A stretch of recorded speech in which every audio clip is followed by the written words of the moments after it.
Here we are, the last quarter of my Florida State spring game analysis. I'm going to, this one was a little bit shorter than the previous one. The third quarter was pretty short too, and mainly because Florida State got a bit repetitive. Like I said, this is a spring game. They didn't want to show off their complete playbook. They didn't want to show people their plays or some of their schemes. So, they watered it down, which is why I say you got to take this analysis with a grain of salt. So you can notice some tendencies, but you don't really know how they're going to implement those things into the game plan and whether or not that's even how they'll do it, come fall. They may change some things up. But at this point in the game, they're just trying to get out of there with no injuries. They're kind of running the ball a lot more. And basically player talent just takes over because the scheme is not really coming into play here. But it'll probably be a shorter analysis video because there's not too many things to note. But I'll get right into it. So immediately, first play of the fourth quarter, there was good coverage in the secondary to start it. There's nowhere for the quarterback to go. 14-minute, 17-second mark, the walk-on quarterback comes in for Francois. So at this point, they're bringing in the bottom of the depth chart. His name is Jake Rizzo. He's a small guy, or Rizzo, however you say his name, but he's a small guy. But they brought him in. I kind of liked him a little bit. He had a little moxie to him. At the 12-minute, 21-second mark, they did a fullback dive. You don't see too many fullback dives in college football these days. You don't see too many fullbacks in general, so it's always good to see a fullback dive. I had a lot of conservative calls at this point in the game. Like I said, just trying to get out of there, get out of the game. At the 11-minute, 37-second mark is another shotgun handoff to number 32. I don't know who he is, but he's a solid runner. Actually, was it 32? It may have been 37. I think it was number 37, actually. Yeah, he had a solid runner. He's a solid runner. Not too flashy, not too much anything, but just runs the ball well. And he had another solid run on the next play after that. So like I said, they're just eating up clock here with their backup players, trying not to get injured.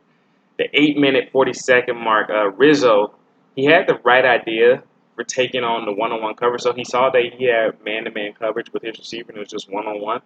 And he lobbed the ball up high and outside.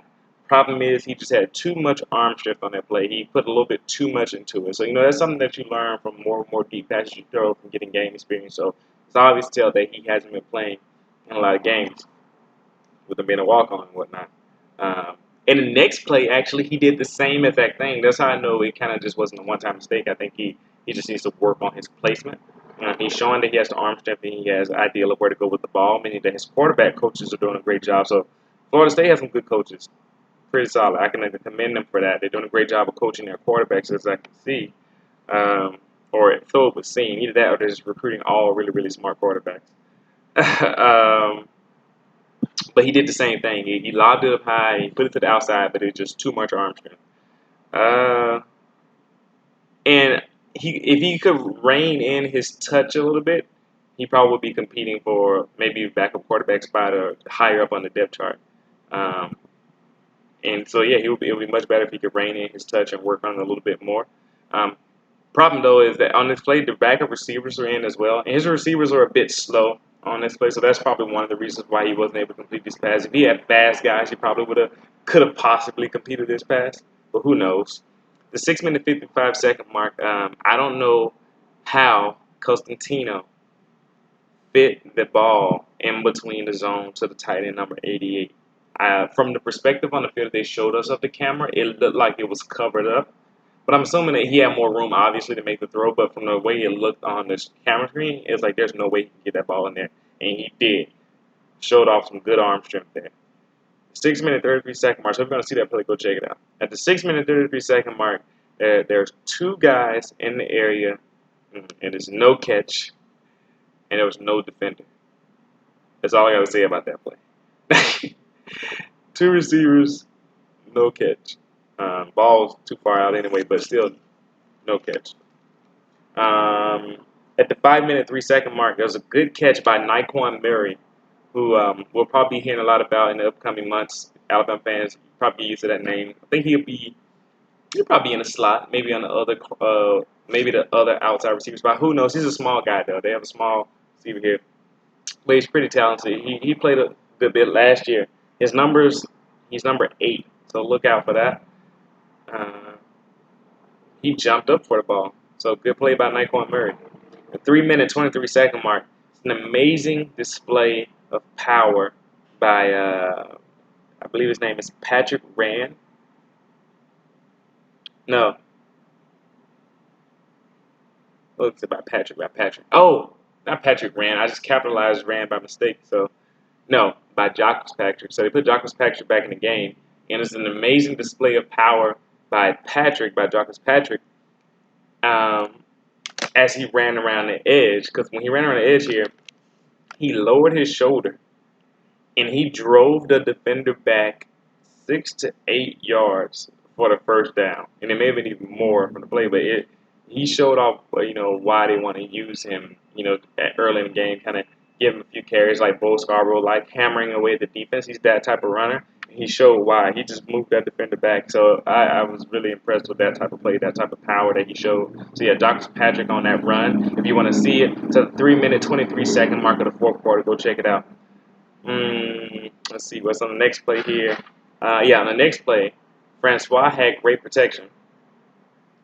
And he tried to get it to number 5, Phillips, on a stick route. It's like a little short curl. But number 37, I told this guy's been playing great coverage all game long. He broke on it and took it from the wide receiver's hand. Amazing ball skills here and strong hands, a good strength in his hands. He ripped it out and he returned it for a touchdown. So good play.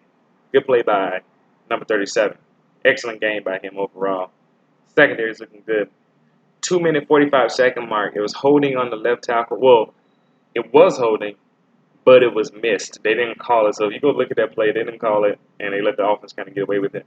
But the rusher beat the left tackle pretty bad. So, like I said, those tackles, they're having a little trouble here.